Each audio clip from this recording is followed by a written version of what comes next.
বলো গোবিন্দ রাম শ্রী মধু। আরে দেখ না তো রসিয়া যাই রে মন পুড়িয়া প্রেমের আগুন জ্বলে বুকে দ্বিগুণ।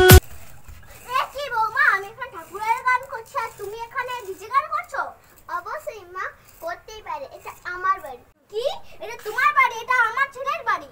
তোমার ছেলে তো আমার বর, মানে আমার বাড়ি। এটা আমার বাড়ি, তোমার হাতে দরকার করে আমার কোনো লাভ নেই। বৌমা, আমি আমার ছেলেকে ফোন করছি, ওই বলে দেবে এটা কার বাড়ি। না করো ফোন, আমিও দেখবো। হ্যাঁ হ্যাঁ করছি। হ্যালো বাবু।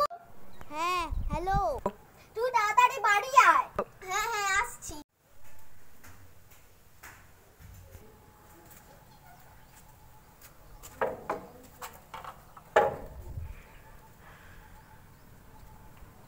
হ্যাঁ মা, কি হলো?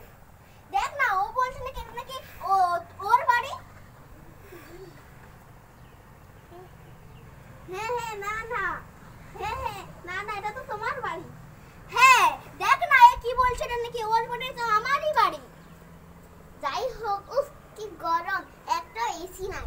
কি একটাও এসি নেই? দেখ না বাবু কি বলছে। অবশ্যই দাঁড়া। বাবু তুই আজকেই ঠিক কর, তুই আমাকে বাড়ি থেকে তাড়াবি নাকি তোর বউকে তাড়াবি। মা তো একবারই পাওয়া যায়, তাই আমি মোর বউকেই তাড়াবো। কিন্তু কিন্তু কিন্তু কিছু নয়, তুমি এক্ষুনি বাড়ি থেকে বেরিয়ে যাও।